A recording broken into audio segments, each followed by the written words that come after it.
दोस्तों आज की रॉ पे हुए वुमेन्स के 2 क्वालिफाइंग मैचेस, वहीं जजमेंट डे को मिलने वाली एक न्यू मेंबर और क्या लोगन पॉल देने वाले हैं हम सबको शौक। नमस्ते दोस्तों, कैसे हैं आप सब। आपके साथ है तोमर साहब। आप देख रहे हैं WWE फटाफट, जहां मिलेगी आपको रॉ और स्मैकडाउन की अपडेट्स फटाफट। So let's roll in. Show की शुरुआत आज करते हैं लोगन पॉल। यो, स्वागत है मंडे नाइट रॉ पे।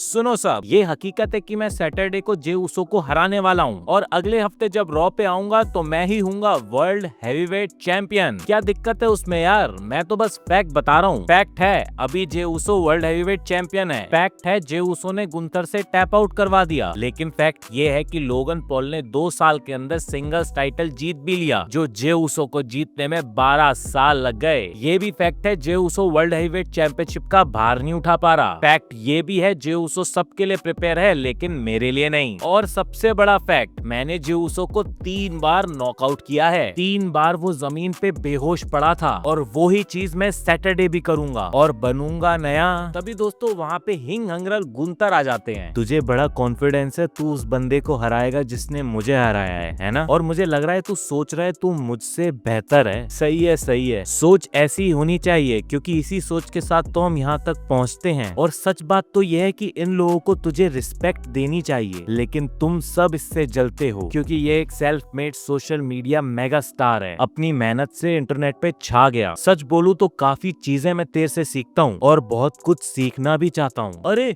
देखो, ये गुंतर मेरे से सीखना चाहता है। हाँ भाई, मैं तुझे सिखा दूंगा। मेरे locker room, sorry vanity van में आ जाना। सुन पूरी बात तो सुन ले। तेरे से बिजनेस भी सीखना है। और कितनी बड़ी बात होगी, लोगन पॉल यूट्यूबर बना वर्ल्ड हैवीवेट चैंपियन। अरे भाई यार, कितनी तारीफ करेगा। मुझे तो पता ही नहीं था तू मेरी ही गैंग का मेंबर है। रिस्पेक्ट है भाई, तू कितना अच्छा है। सीधा बिजनेस की बात कर रहा है। बिजनेस, यही तेरे लिए ये सब बिजनेस है, लेकिन मेरे लिए बहुत पर्सनल बात है। जे उसो को वर्ल्ड हैवीवेट चैंपियनशिप के लिए हराना बहुत पर्सनल है मेरे लिए। तो अगर तू वो सब मेरे से दूर लेके जाने वाला है तो तू मेरी डिसरिस्पेक्ट कर रहा है। और पूछ ले पैट से, जब कोई नॉन रेसलर मेरी डिसरिस्पेक्ट करता है उसका मैं क्या हाल करता हूँ। उस बंदे में तो जिगरा था, लेकिन जब मैं तुझे देखता हूँ तेरी तो फटी पड़ी है। अगर तूने फिर भी जे उसो को हरा दिया और 9 जून को मेरे सामने खड़ा हुआ, तब तुझे कोई नहीं बचा पाएगा और कच्चा चबा जाऊंगा तुझे, समझा। अरे क्या हुआ,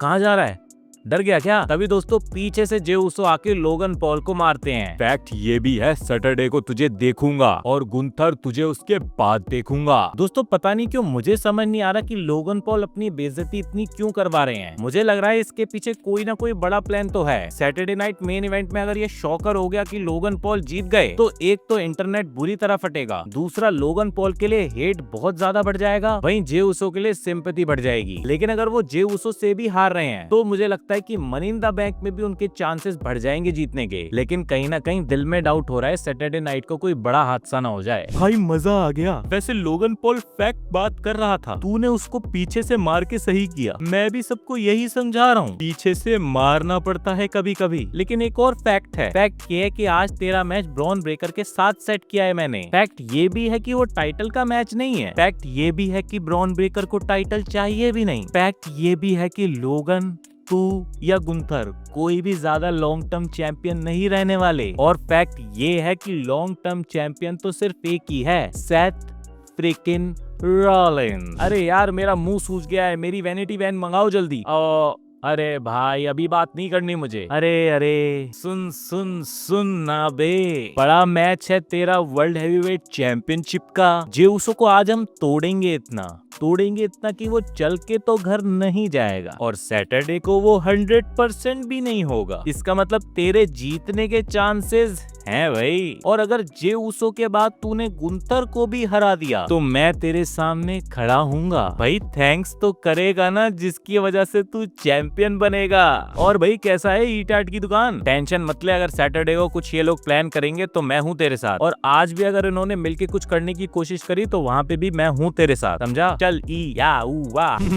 गुंथर बहुत टाइम हो गया हमारे आमने सामने आए। मैं बस ये बताना चाहता हूँ, जो काम तूने मेरी वर्ल्ड हैवीवेट चैंपियनशिप के साथ किया काफी सही था। हाँ, मैंने भी सुना है तेरा लॉन्ग टर्म प्लान, लेकिन तेरा करियर तो दूर तक का दिखाई भी नहीं दे रहा। तू कहाँ लॉन्ग टर्म वाला बंदा है, मैं हूँ लॉन्ग टर्म वाला बंदा, मैं हूँ फ्यूचर इस कंपनी का। अच्छा ठीक है, सीधी बात पे आता हूँ। मैं आया था रिस्पेक्ट के साथ बताने, लेकिन अब सीधा बताता हूँ कि तू अगर वर्ल्ड चैंपियन बना तो बेटा तू भी हमारी टारगेट लिस्ट में घुस जाएगा। अरे भाई मैं वेट नहीं कर रहा, मैं तो चाहता हूँ कि मैं तुम्हारी टारगेट लिस्ट में घुसूं। फिर दोस्तों जे उसो का मैच होता है ब्रॉन ब्रेकर के साथ। वैसे तो ब्रॉन ब्रेकर सिर्फ जे उसो को तोड़ने आए थे, दोनों के बीच में एक लंबा मैच होता है, लेकिन वहाँ पे सेथ आके जे पे अटैक कर देते हैं। तभी सैमी ज़ेन वहाँ आते हैं और सीएम पंक भी वहाँ जाते हैं और सबकी लड़ाई हो जाती है। वहीं लोगन पॉल आके जे उसो पे अटैक कर देते हैं और अपर हैंड लेके वो सैटरडे नाइट मेन इवेंट में जाने वाले हैं। बाकी देखते हैं अब इस सैटरडे नाइट मेन इवेंट में क्या होता है। प्रेडिक्शन वीडियो जल्द आने वाली है। वहीं यहाँ जजमेंट डे का मैच पेंटा और एजे स्टाइल्स के साथ होता है। मैच में गलती से जेडी फिन के ऊपर गिर जाते हैं, लेकिन क्या ही एक नंबर मैच डिलीवर किया इन चारों बंदों ने। फिर वहाँ पे फिर से एल ग्रांडे आते हैं और पेंटा के ऊपर अटैक कर देते हैं और पेंटा फिन बैलर से पिन हो जाते हैं। वैसे पेंटा का डेब्यू तो बहुत बड़ा किया था, लेकिन अब उनको उससे हरवा रहे हैं जिसको 10 साल से पुश नहीं मिला। मजा आ गया यार, अपन जीत गए मैच को। एक सेकंड, ये यहाँ क्या कर रही है? अरे मैं काफी दिन से बात कर रहा था और मैं अब इंट्रोड्यूस करता हूँ रॉक्सेन परेस को जजमेंट डे से, क्योंकि काफी दिन से डॉम बोल रहा था ना कोई नया बंदा ऐड करो, लिफ्ट से तो बात कर लो। अरे भाई हम 4 लौंडे हैं, एक दूसरे को बचा लेते हैं। इन 2 लड़कियों के पास कौन है? लिफ्ट से बात कर ले भाई। नहीं वो अभी टीम का पार्ट नहीं बनाई है मैंने। फिर रॉक्सेन डोमिनिक के लिए पेड़े और कार्लिटो के लिए एप्पल भी लाती हैं। ये डिसीजन WWE वालों का मेरे को सही लगा। जजमेंट डे एक ऐसा फैक्शन है जिसके अंदर काफी नए बंदे आए और काफी ज्यादा ग्रो भी किए हैं। अब इसके पीछे फिन बैलर का भी बहुत अच्छा हाथ है, वो काफी सारे यंग टैलेंट्स को बहुत अच्छे से ग्रो करवा रहे हैं। रॉक्सेन पेरेस को भी जजमेंट डे में आके एक अच्छी स्टोरी लाइन मिल सकती है। वहीं यहाँ शेमस और ग्रेसन वॉलर के बीच में भी मैच होता है, जहाँ वॉलर बहुत ज्यादा डरे मैच कर रहे थे और ऑस्टिन थ्योरी बाहर खड़े होकर बढ़िया मजे ले रहे थे। बाकी शेमस इस मैच को आराम से जीत लेते हैं। भाई देख मैं फिर से पूछ रहा हूँ, तू कर लेगा मैच रूसफ के साथ? हाँ चलो फिर अगले हफ्ते करवा देता हूँ तुम्हारा मैच रूसफ के साथ। Best of luck. अबे लग भी काम ना करे टूनियों के लिए, रूसफ तुझे कच्चा चबा जाएगा जैसे उस मोटे ओटिस को चबा गया था। खैर बढ़िया ही है, सारे जोकर WWE से बाहर हो जाएंगे। नहीं इसके पास है, समझा। वहीं आज वुमेन्स के 2 क्वालिफाइंग मैचेस भी होते हैं। पहला मैच होता है रॉक्सेन पेरेस, बेकी लिंच और नेटालिया के बीच में। मैच के बीच में लायरा वेल्केरिया आके बेकी लिंच पे अटैक करती हैं और इस चीज का फायदा उठा के रॉक्सेन पेरेस क्वालिफाई कर गई हैं money in the bank briefcase के लिए। Most probably money in the bank briefcase जीतने वाली कंटेंडर भी मेरे को रॉक्सेन पेरेस ही लग रही हैं। दूसरी तरफ कायरी ज़ेन, रिया रिप्ली और जोई स्टार्क के बीच में मैच होता है, जहाँ पे जोई स्टार्क को जंप करते हुए एक रियल इंजरी हो जाती है नी पे। वो तभी मैच से आउट हो जाती है और उसके बाद रिया रिप्ली वर्सेस कायरी ज़ेन का मैच रह जाता है। मैच को रिया रिप्ली जीत लेती है और क्वालिफाई करती है money in the bank briefcase के लिए। सो दोस्तों ये तो हुआ आज की रॉ पे। अब मिलते हैं आपसे नेक्स्ट वीडियो के साथ में, तब तक के लिए सायोनारा।